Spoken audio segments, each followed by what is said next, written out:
Dude, at this point, I think I just need to run the clip. Might as well just run it. Oh my god, we did it! I got everything I need right here. This is the show, guys. It wasn't supposed to be this time. It's in your size. See? There we go. What are you talking about? This is exactly how we drew it up. No, hold on. We can start. They blocked the kick. Ooh, just win, baby. Sorry I missed your funeral last week. I heard you died. Nah, we got this. How about them Chiefs? Damn you, Shanahan. Good afternoon, football fans, and welcome back to the Trajan Temple Sportcast. I am your host, professional wrestler and Kansas City Chiefs fanatic, Christian Temple, joined alongside, as always, by my good friend, the not terrible towel-twirling Trajan. It's not fun sitting at 6-6 right now, and yeah, you probably already seen already, if you look over my shoulder here too, the jersey that's usually Chris Jones is up there. It's disappeared, kind of like how he has these last several weeks. The whole pass rush has just disappeared over the last few weeks. But I'm getting ahead of myself here too.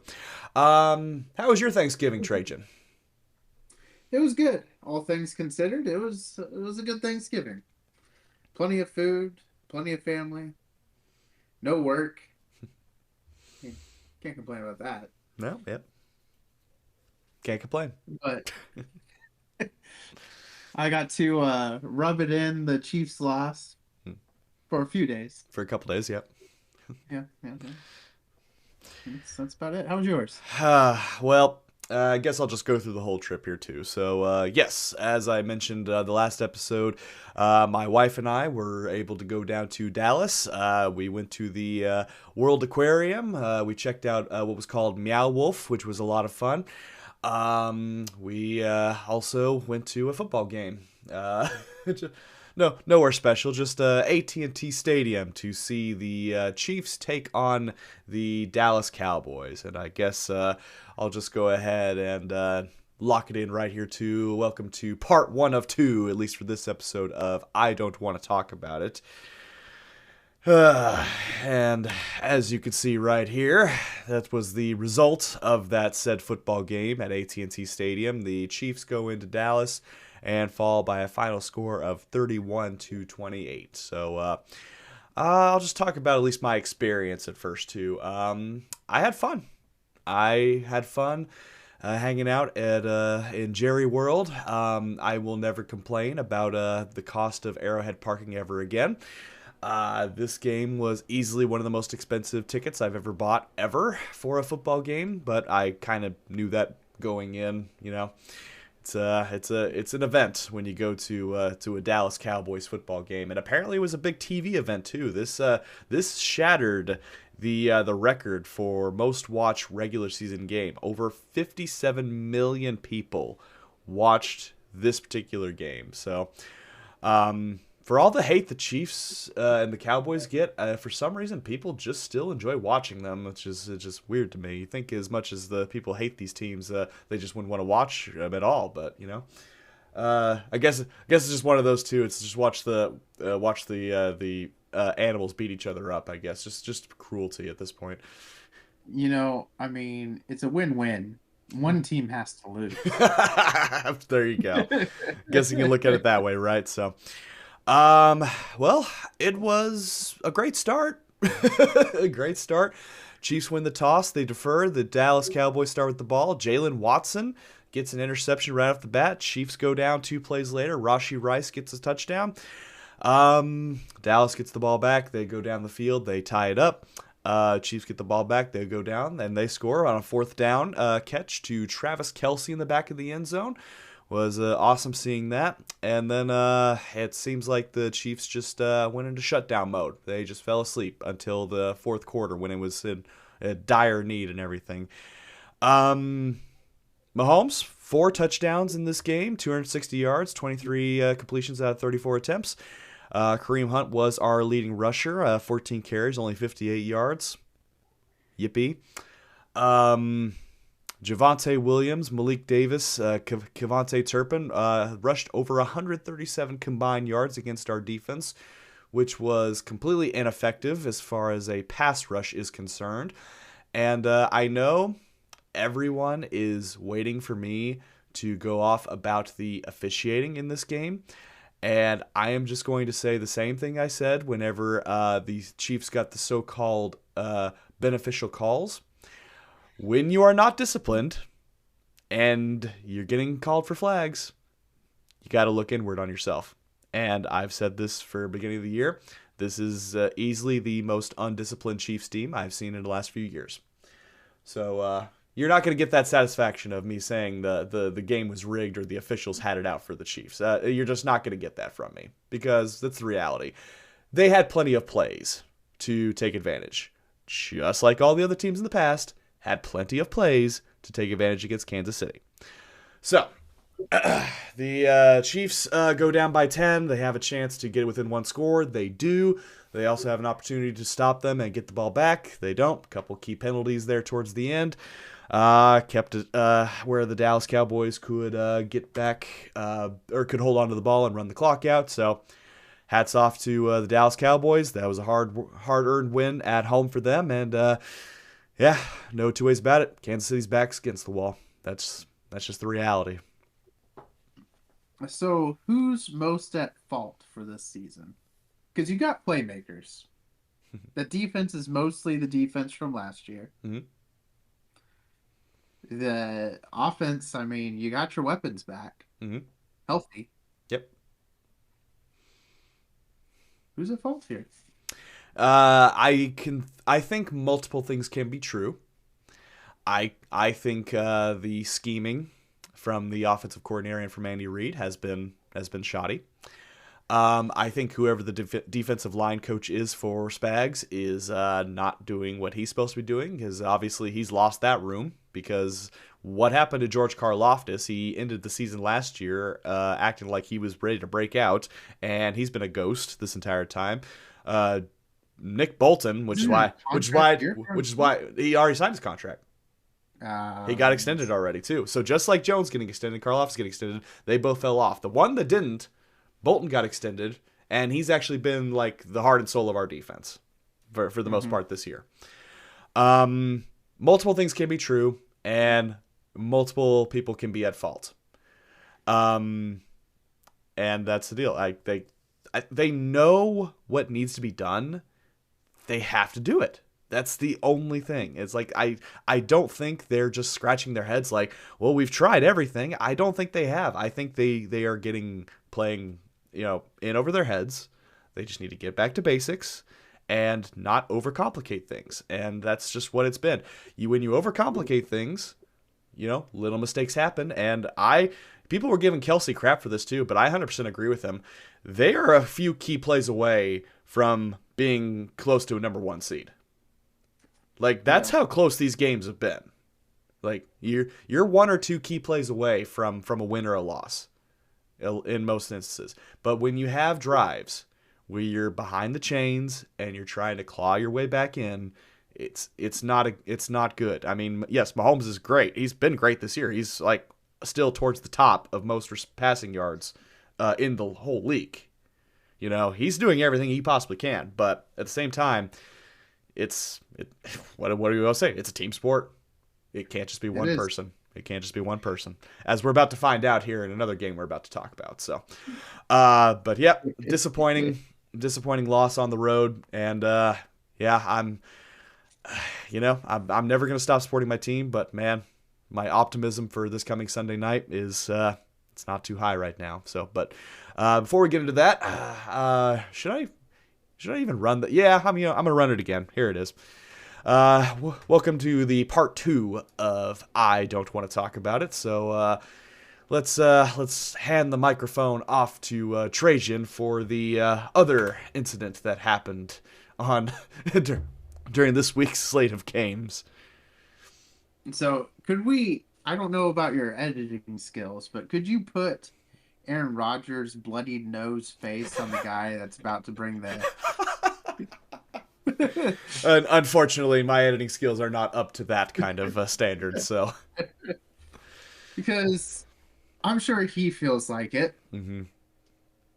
At least it wasn't his own player this time. Yeah.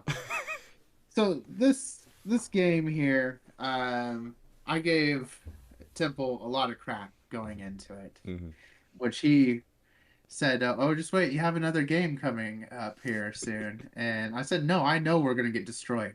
I'm just living in the moment right Mm-hmm. now," and he can vouch for that. Yes. Um, but um, but yeah, no, I mean, I had a bad feeling about this game.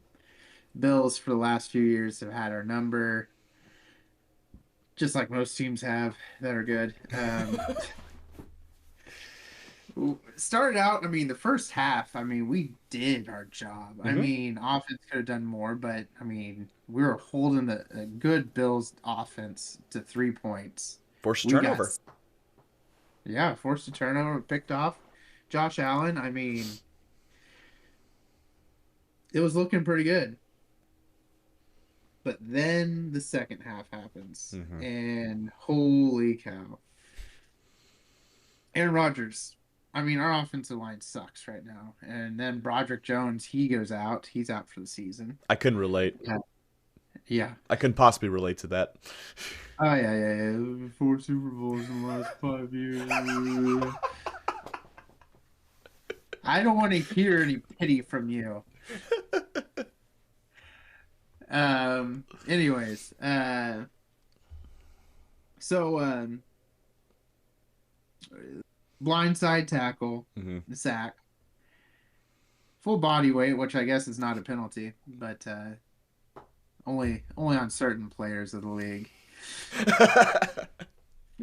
I will say they did let us hit Josh Allen really hard, and it was a late Mm-hmm. hit. I mean, he was sliding already. I can't believe we got away with that one. I think the saving grace on that was there wasn't helmet contact, but man, that could have gone either way. Honestly, I do remember seeing that one When he live. I got was up, like, I'm like, "Ooh." oh, finally a call that Josh Allen is actually whining about that's justified. It's a Thanksgiving miracle. Exactly. But so Aaron Rodgers goes out. I mean, he's already playing with three fractures in his wrist with a Mhm. cast on his non-throwing hand. I mean, he's gritting it out. I mean, he could have played better, but when you don't have any time behind that offensive line, who's going to play better? Mhm. Um, Rudolph comes in, immediately throws an interception. Oh, that play, by the way, where he got sacked, it was a scoop and score. That's right. So Yep. they went up Uh, on us on that. oh yeah, Benford had 2 plays. Yeah, Yeah. Benford got oh man. Jeez. So they go up 10-7 there with Mhm. Mason Rudolph in, and then he throws an interception. They go down and score. I mean, this game was close. It was a defensive struggle, and then it just opened up. Mhm. Those you can't put that on the defense. And then the fourth quarter happens, and we can't stop anyone. I Mhm. mean, if you look at the numbers, the only thing that got out of hand was the rushing yards. James Cook ate us alive. Like the same play. It was like 20 some straight plays, like the Mhm. same thing. 32 carries, insane. 144 yards. I mean, it was very windy. Mhm. I will say that. But Josh Allen, he had the same kind of numbers as Aaron Rodgers. I mean, Mhm. 15 for 23, 1 touchdown, 1 interception. That's not a great day. 123 yards. So it's just our team is not that good right now. It's just not a good team. So And oh yep, go ahead. and we have the chance of fire Tomlin in this here. And you know, it's been a lot of years of mediocrity. I mean, yes, we've had winning seasons, but barely having a winning season and eking into the playoffs is not the same as having great teams. It seems like we do the same thing each each end of the season. There's going to be changes. We has some quotable Mike Tomlin Mhm. saying there. We pick up a veteran wide receiver and call it quits. We don't do anything with the offensive coordinators unless one was fired. We don't bring more staff on to the offense. I mean, our offense just isn't good, and that our defense isn't good. It's Mm-hmm. stagnant. And apparently, out in the post game, Aaron Rodgers said, "Well, maybe if um, people came and watched tape when Uh-oh. they were supposed to, and know when and paid attention to when a check down happens, who I'm supposed to throw to, maybe they would know what they're doing." And it really makes me think all these years of just our team not looking prepared against good teams. We always got outplayed. I mean, we beat the middling teams, the bad teams. Most of the time, we beat. There'd be a surprise every once in a while. But then the good, great teams would come in, and we would just be outclassed in every aspect of the game. And everything just starts to make sense. And I think Mike T has to go. I like all the years that we've had with him. Appreciate the Super Bowl. Hall of Fame coach? Hall of Fame coach. I wish nothing but the best, but I think it's just been too much of status quo, and something needs to be shaken up. Everyone has an expiration date. I totally understand that. And it's funny. You bring up like you look good against the teams you're supposed to win, and then the other teams show up and do that. You'll always have games though with the Steelers, and I hate to admit this too, but you'll have the games where you play just completely out of your mind against a team that would be considered superior, and then that would be always at the point of the season where it's like, okay, maybe this year will be different.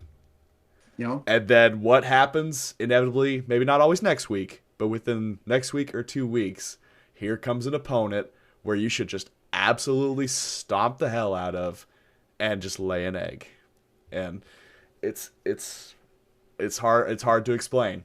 And as a Chiefs fan, before the Andy Reid years, like there was a long streak of us beating the teams that would probably end up making the Super Bowl, but we just could never put it together against teams that we, ought to win against.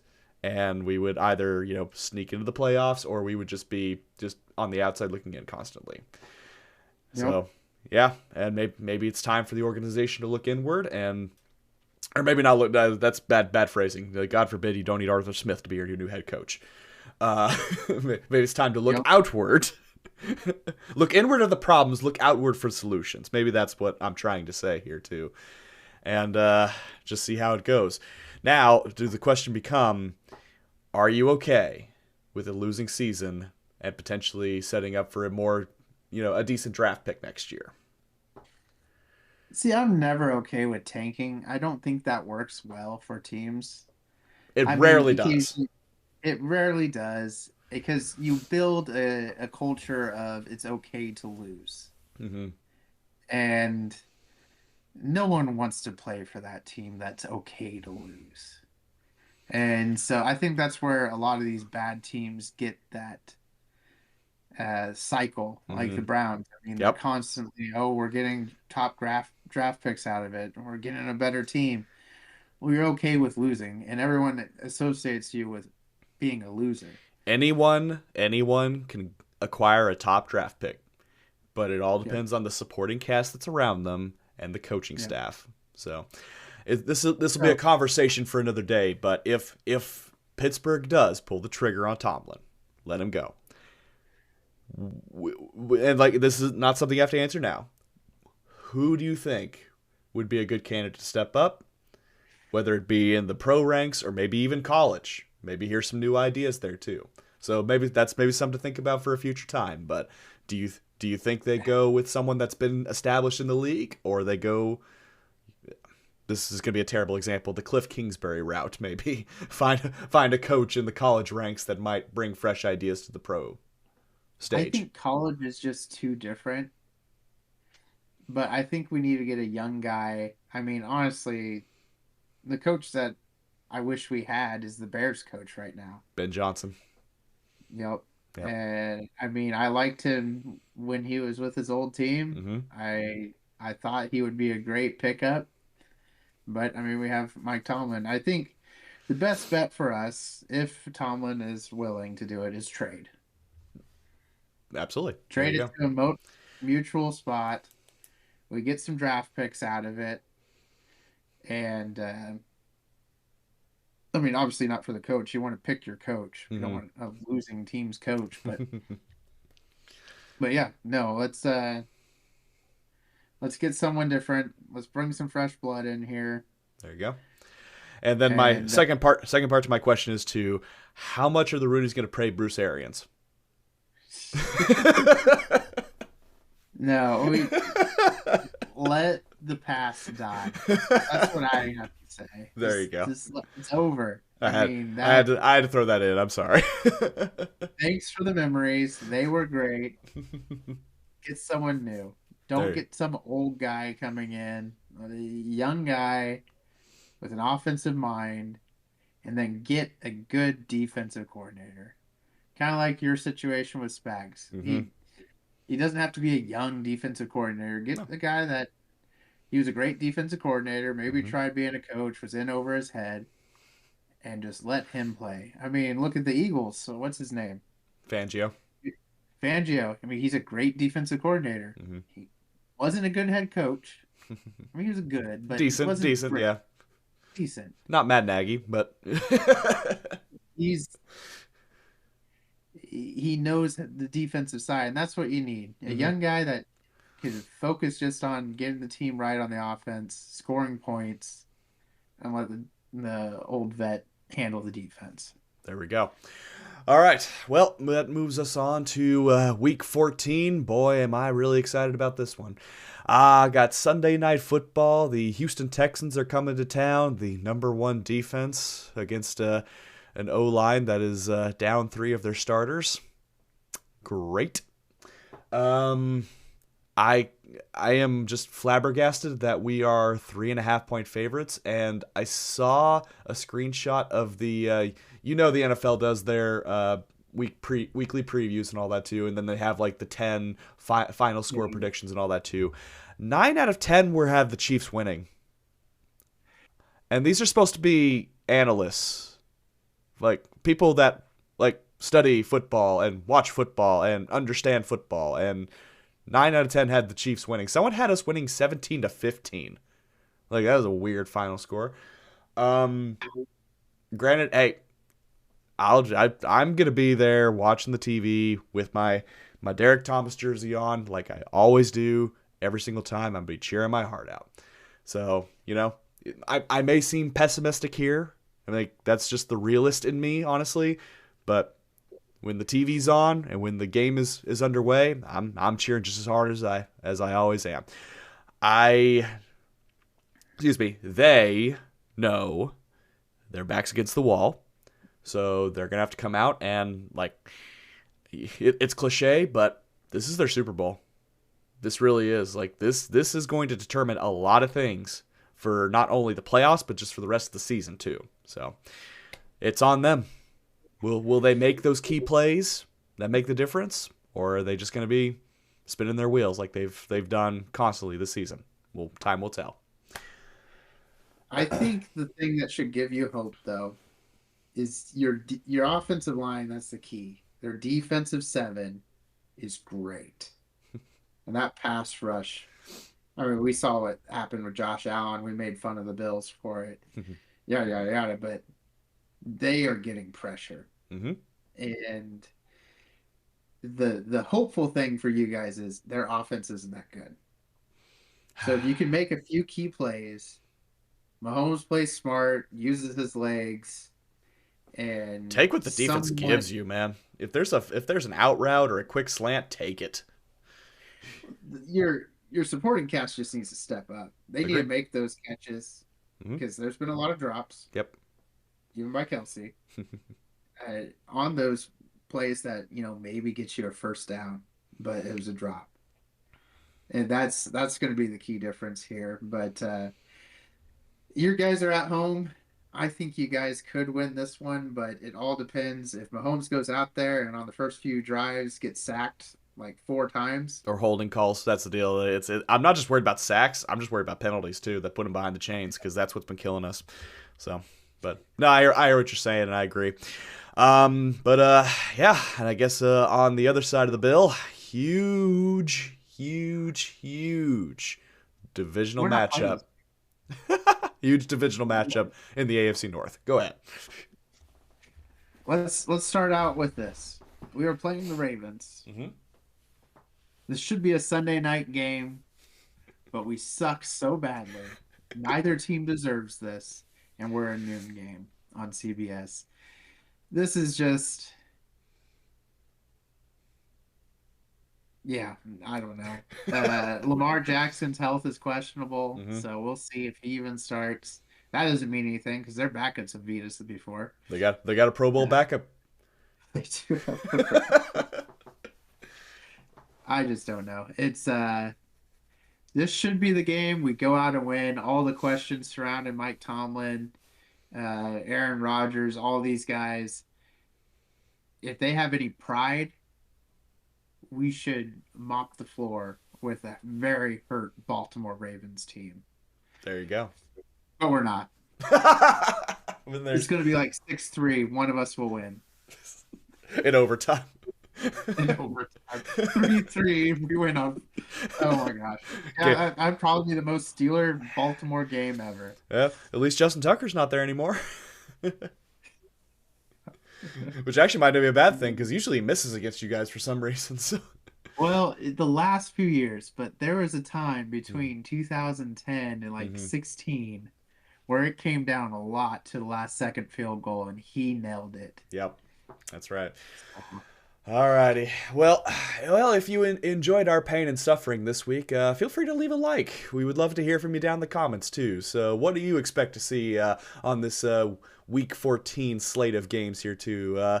As of right now, we're watching Detroit and Dallas, and Detroit up by 8 right now, going into the fourth quarter. So pretty good game there, I have to say. But let us know down below. What do you expect to see this coming week of games? We'd love to hear from you. But on that note, thank you everybody so much for watching. Click like if you enjoyed the video. Click subscribe if you really liked it. Tell all your friends. And, well, whether happy or sad, proud or angry, we will see you all next week for the Week 14 recap.